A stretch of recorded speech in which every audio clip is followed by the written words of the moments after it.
महंगाई की मार तो सदियों से पड़ती आ रही है, लेकिन अगर आपकी उम्र 50 साल है तो ये जान लीजिए कि जिस साल आप पैदा हुए थे उसी साल यह फिल्म आई थी और तब भारत में महंगाई दर यानी इन्फ्लेशन रेट अब तक के सबसे ऊंचे स्तरों यानी करीब 30% तक जा पहुंची थी। और बेरोजगारी का आलम यह था कि भरी जवानी में आदमी को सावन से ज्यादा नौकरी की चिंता सता रही थी।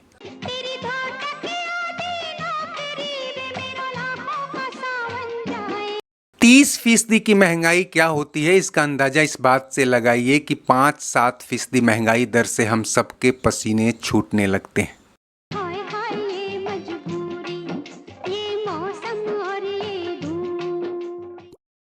आप सोच रहे होंगे कि ये फिल्मी वीडियो में हमें इकोनॉमिक्स क्यों पढ़ा रहे हो, तो दोस्तों हमारा ऐसा कोई इरादा नहीं है।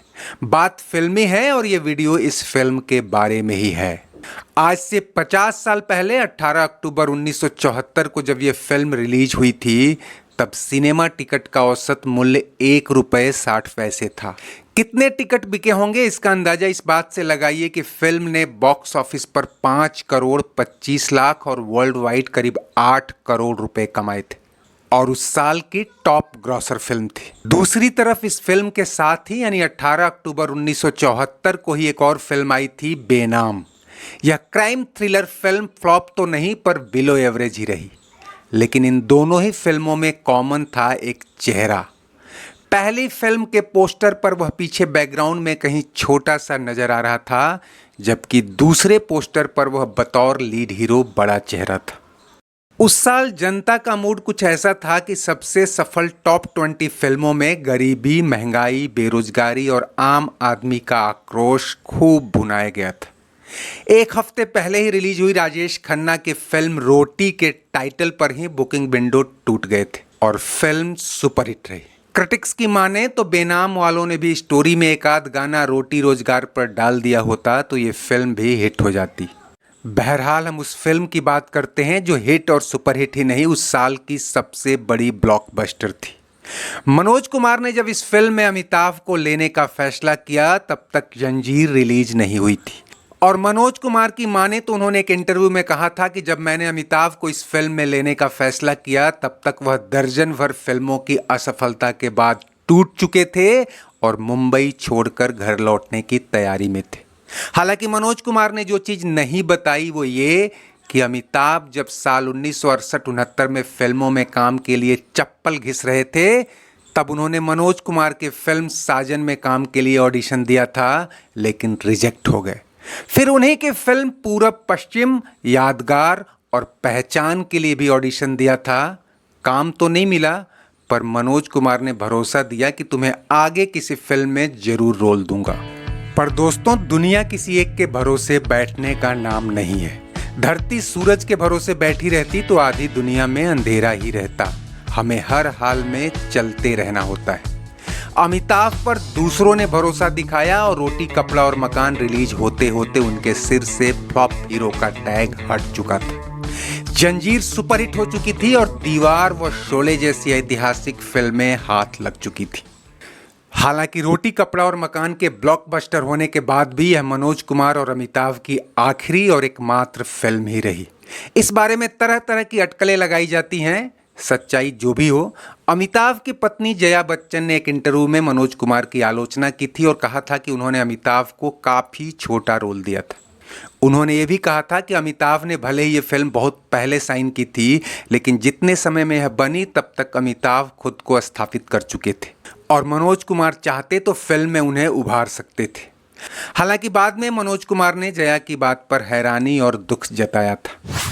जो भी हो, एक बात तय है कि इस फिल्म ने उस दौर के हालात को ही भुनाने की कोशिश की थी, लेकिन कमर्शियल मिर्च मसाला मिलाकर।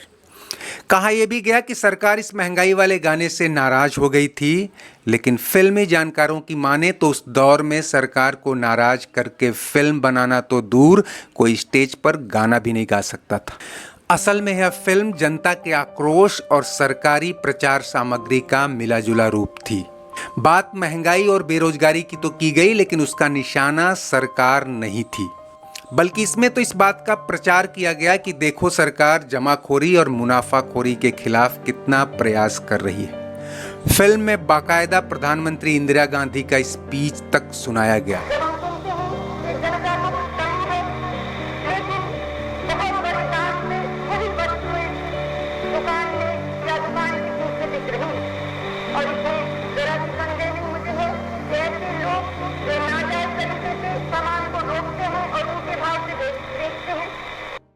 इसमें कोई शक नहीं कि मनोज कुमार देशभक्ति फिल्मों का दूसरा नाम बन चुके थे।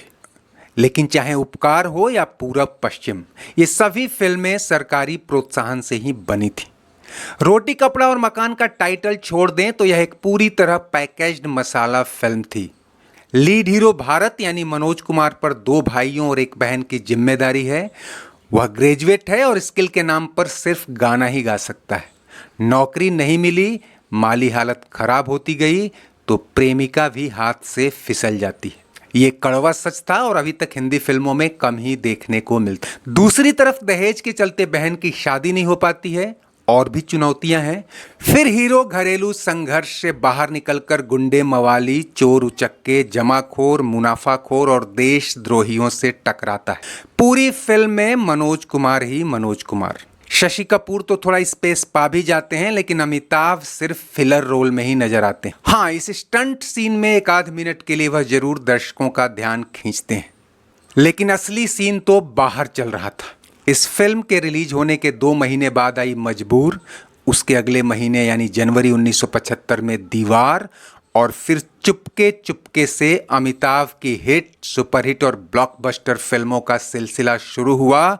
वो शोले के बाद भी नहीं थमा और आगे के स्टारडम से तो आप सब परिचित हैं। लेकिन एक बात गौरतलब है कि कुछ साल बाद जब रोटी कपड़ा और मकान को दोबारा रिलीज किया गया तो उसके पोस्टरों पर अमिताभ बड़ा चेहरा थे, कहीं सबसे बड़ा तो कहीं मनोज कुमार के बराबर।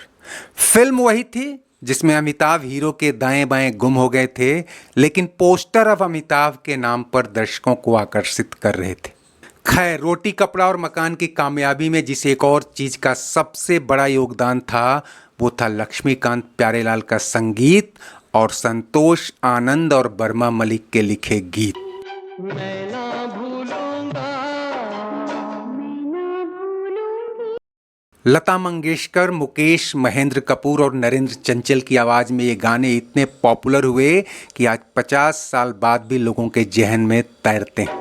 इन रस्मों को, इन कस्मों को, इन रिश्ते नातों को, अभी कुछ पता था, महंगाई मार गई, महंगाई मार गई।